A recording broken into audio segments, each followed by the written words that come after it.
Hi, my name is Rusty Davis. I am a student at Luther Rice College and Seminary, and this video lecture is a part of a midterm project for principles of psychology. Today, we will be looking at Chapter 9 of our psychology textbook, where we will study lifespan development. In the 9th chapter of psychology, we learn how we as human beings have grown and developed into the people we are today. Every day we progress, we change, we get further down the road in our development. This chapter teaches us that who we are today and who we will be in the future is a direct result of genetics, environment, culture, relationships, and other determining factors in our life. Our human growth and development continues at different rates and on different levels throughout the various stages of our life. First of all, let's define what lifespan development is. Lifespan development explores how we change and grow from conception to death. Lifespan development is a field of psychology that is studied by developmental psychologists. These developmental psychologists study lifespan development across 3 different domains: physical, cognitive development, and psychological development. Let's take a few moments and look at each of these domains briefly. Physical development involves growth and changes in the body and brain, the senses, the motor skills, and health and wellness. Physical development is exceedingly noticeable to even a layperson. I look different and am able to do different things than I was able to do when I was just an infant. I can now put on my own clothes. I can now bathe myself. I can now feed myself. Those are all signs that I have developed physically. The second domain that we want to look at today is cognitive development. Cognitive development involves learning, attention, memory, language, thinking, reasoning, and creativity. I'm able to discern my cognitive development because I think and I reason far differently than I did when I was an infant. I no longer view everyone as trying to take my toys and keep me from playing. I understand things differently than I did when I was an infant. The third domain of development that we want to look at today is psychological development. Psychological development involves emotions, personality, and social relationships. I can see how I've developed psychologically over the years. I no longer hit someone over the head when they take one of my toys, or at least I haven't in a few weeks. I have grown psychologically during my life. There are several theories and questions regarding how we develop over our lifetimes. Just a few of them are these. Is our development continuous or discontinuous? Does it stop and start, or does it continue over our lifespan? Secondly, does development follow one course or many? Thirdly, what affects development more, nature or nurture? The truth is both do. Both nature and nurture affect our development. Secondly, let's talk about lifespan theories. There are many theories and questions about how babies and children grow and develop into happy and healthy adults. Several psychologists formulated theories about how kids grow to be happy and healthy adults. You may know some of their names. Sigmund Freud said that we pass through a series of psychosexual stages in which our energy is focused in certain erogenous zones in the body. By the way, this is just my thought. Sigmund Freud always theorized in the sexual. I think that's a little weird. Erik Erikson is another psychologist who formulated a theory about how we develop. Erik Erikson took Freud's theory and expanded on it, saying that our social interactions and successful completion of social tasks shape our sense of self. Erikson essentially suggested a theory of psychosocial development. Jean Piaget proposed a theory of cognitive development and showed how the way children think changed from stage to stage as they developed.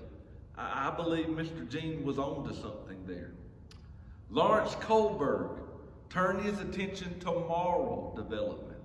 Kohlberg believed that we passed through 3 levels of moral thinking as we developed cognitively.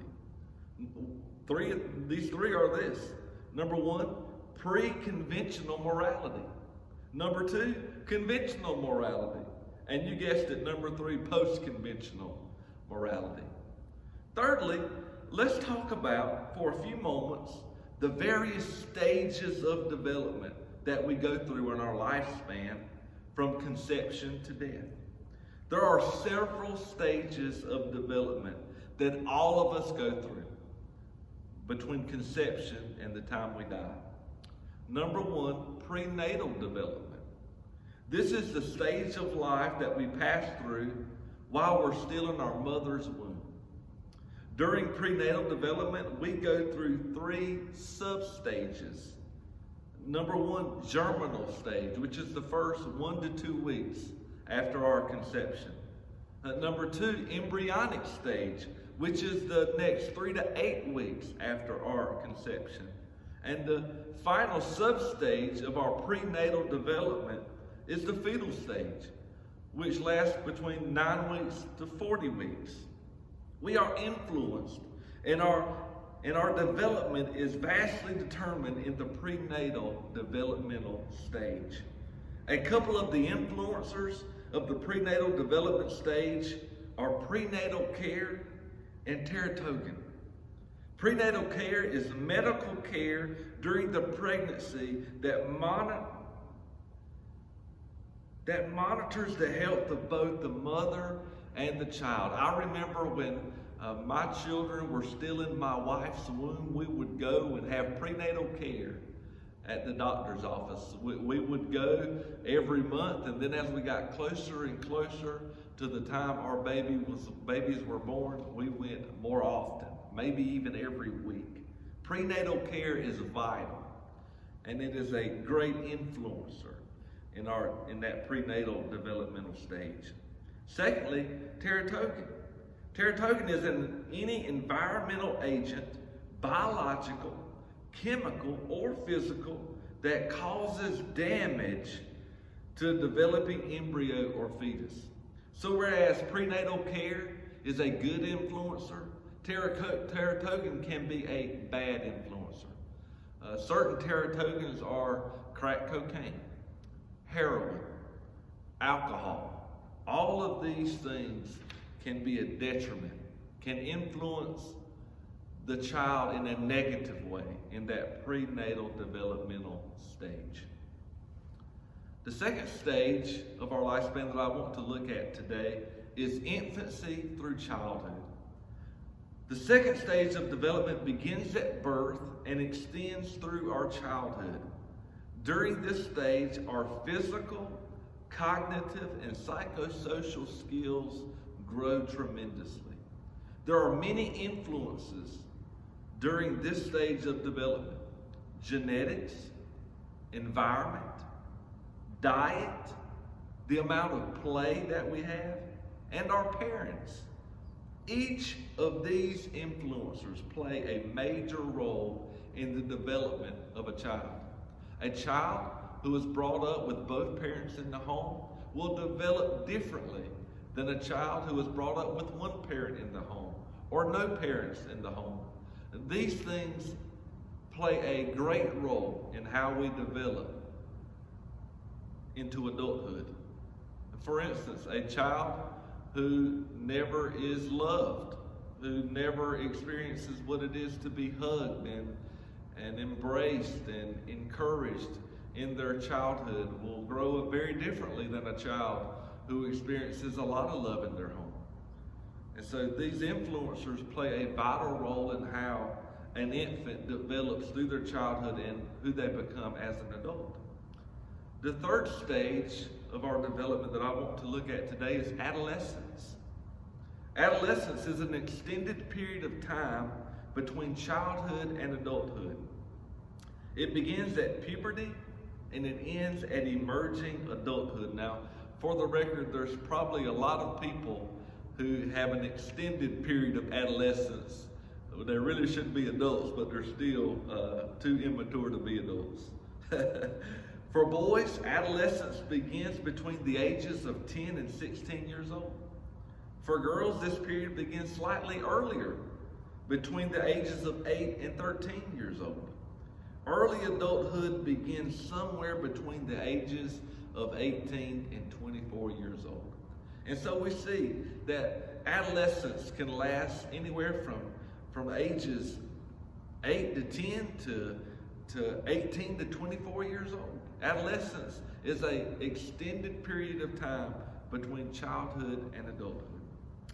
The fourth stage of development that I want to look at is adulthood. Adulthood begins when a person is around 20 years old and has three different stages: early, middle, and late. I'm 39 years old. I would consider myself to be in middle adulthood. Not looking forward to getting to late adulthood. Like the old saying goes, after late adulthood, there's one more step, and it's death. And nobody wants to talk about that. In the latter stages of adulthood, we begin to decline physically and cognitively. By middle adulthood, we have peaked and we begin a steady decline. We begin to lose some of our ability physically in latter middle adulthood and into late adulthood, and then in the latter part of later adulthood, we begin to lose cognitively. It's a steady decline. Finally, let's talk about death and dying. No one wants to talk about this stage of our lifespan, but it's an absolute certainty for all of us unless the Lord returns before our time is up. You know, the Bible affirms that all of us will one day face death.